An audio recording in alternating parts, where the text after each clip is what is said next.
یہ بسنت ہونے جا رہی ہے، معاشی والے سے اس کی بات کریں کہ اس کا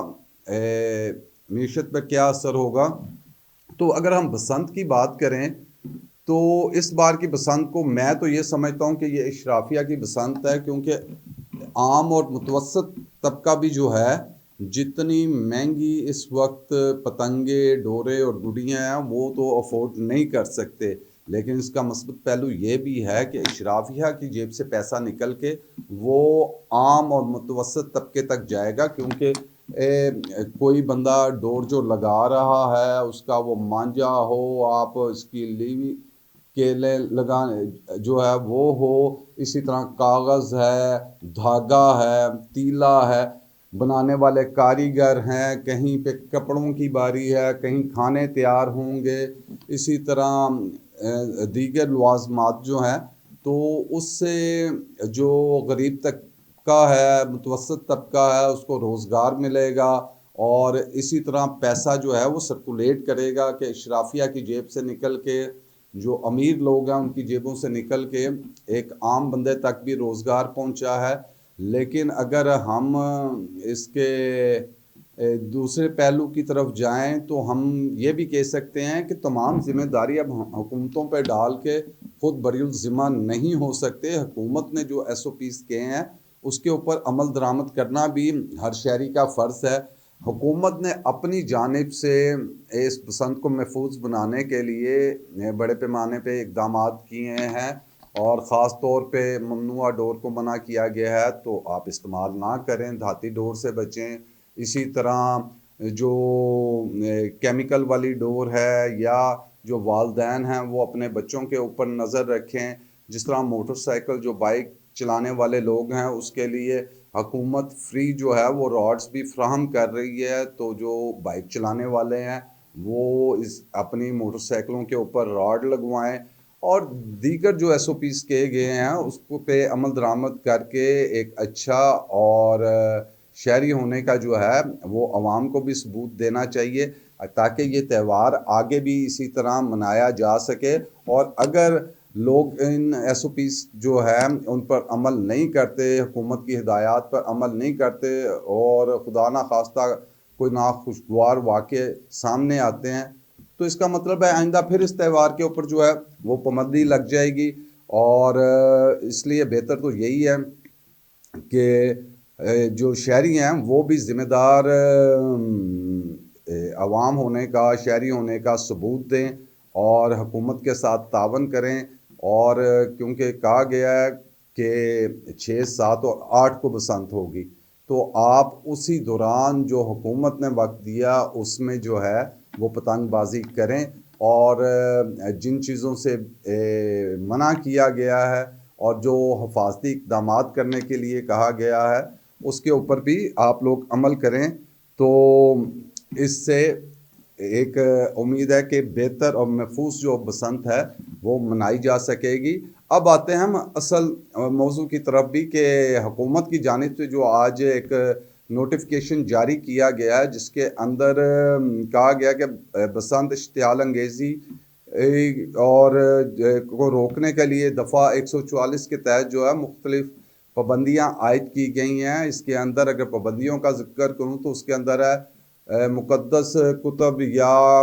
کسی کی تصویر، کسی شخص کی تصویر، تحریر، اسی طرح کوئی پارٹی پرچم یا کسی ملک کے پرچم پہ مشتمل جو ہے وہ پتنگ جو ہے یا گڈیاں وہ نہیں بنائی جائیں گی، بلکہ جو پتنگیں تیار کی جائیں گی وہ یک رنگی یا مختلف رنگوں کے اندر کاغذ استعمال کر کے مختلف ڈیزائن کے اندر پتنگیں بنائی جا سکتی ہیں، لیکن اس کے اوپر کسی کی تصویر، تحریر، اس طرح کی چیزیں نہیں ہونی چاہیے، اور اس کے اوپر جو ہے حکومت کی جانب سے اس طرح کی پتنگوں کی خرید و فروخت کے اوپر جو ہے وہ پابندی عائد کی گئی ہے۔ اور اس پابندی کے حوالے سے یہ بھی کہا گیا ہے کہ 6، 7 اور 8 کو جو ہے وہ بسنت آپ منا سکتے ہیں۔ اس سے پہلے جو لوگ بسنت منائیں گے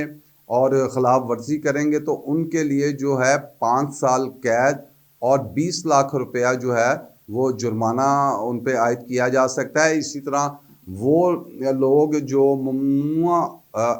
مواد ہے وہ تیار کرتے ہیں یا جس چیز سے ڈوروں سے منع کیا گیا ہے اس کا استعمال کرتے ہیں، تو ان کے اوپر جو ہے وہ 7 سال تک ان کو قید اور 50 لاکھ روپیہ جو جرمانہ ہے وہ عائد کیا جا سکتا ہے۔ اب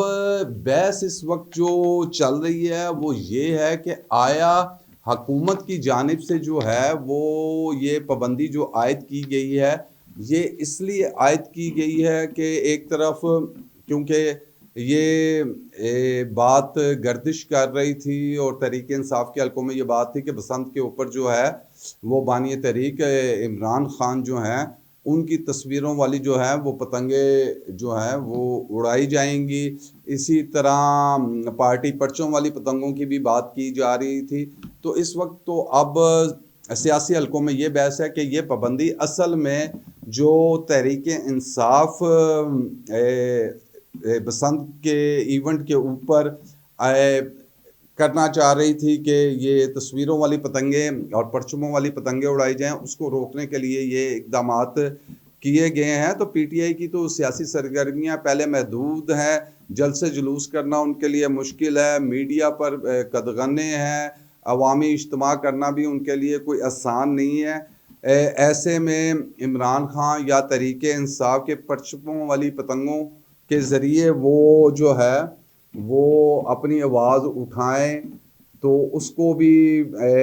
اس نوٹیفیکیشن کے ذریعے جو ہے وہ روک دیا گیا ہے۔ اور جب حکومت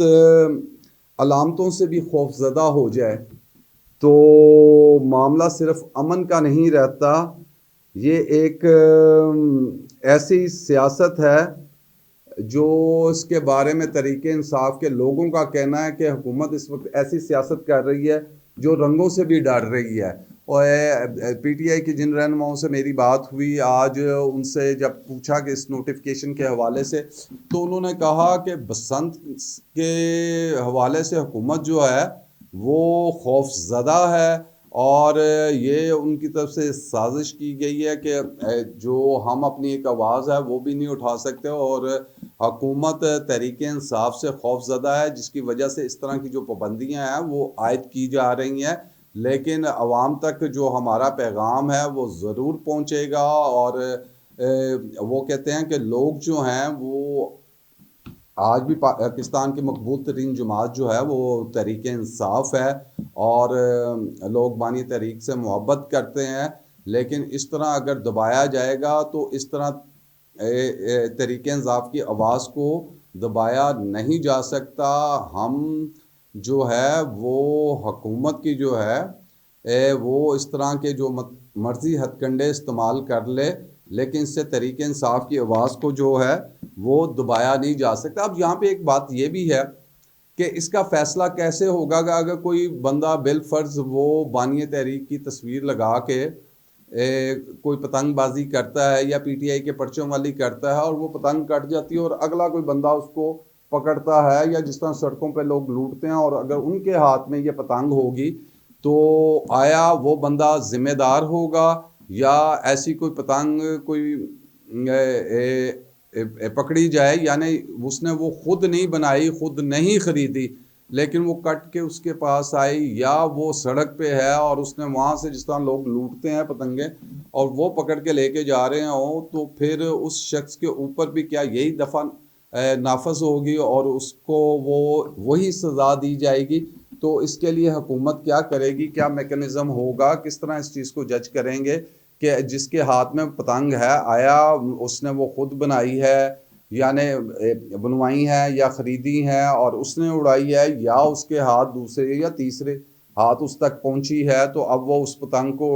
اڑا رہا ہے۔ لیکن ان سب سے ہٹ کے یہ جو کہا گیا کہ کسی کی تصویر والی نہ ہو، مقدس کتب والی یا تحریروں والی نہ ہو، تو اپنی زندگی میں ہم نے بھی بڑی بسنت منائی اور گڈی ڈور اڑائی، لیکن مجھے نہیں یاد پڑتا کہ کسی کے اوپر میں کوئی تصویر لگا کے تو پتنگ بازی کر رہے ہوں، یا آپ کسی لوگ تحریر تو کبھی لکھ لیتے تھے لیکن پارٹی پرچموں سے والی پتنگیں اڑا رہے ہوں تو عام خوبصورت ڈیزائن کی لوگ پتنگیں ضرور اڑاتے ہیں، لیکن اب نظر تو اس کے پیچھے یہی آ رہا ہے، کیونکہ سیاست کے اندر وقت اور ٹائمنگ جو ہے وہ بڑی میٹر کرتی ہے کہ آپ کس موقع پر اس طرح کی پابندیاں جو ہیں وہ عائد کر رہے ہیں۔ تو آج کی جو پابندیاں حکومت کی جانب سے لگائی گئی ہیں وہ نظر آتا ہے کہ خاص طور پہ یہ جو 30 دن کے لیے لگا دی گئی ہیں، اور ان کی جو سزائیں ہیں وہ بھی 5 سال قید سے لے کے 20 لاکھ جرمانے تک، یا 7 سال قید سے لے کے 50 لاکھ روپے جرمانے تک رکھی گئی ہیں۔ تو وہ یہ ثابت کرتی ہیں کہ یہ کس کو دیوار کے ساتھ لگایا جا رہا ہے۔ تو سوال اس وقت یہ ہے کہ بسنت یہ نہیں بنتا کہ بسنت ہونی چاہیے یا نہیں ہونی چاہیے، اب اصل سوال تو یہ بنتا ہے کہ ہم ذمہ دار قوم بن چکے ہیں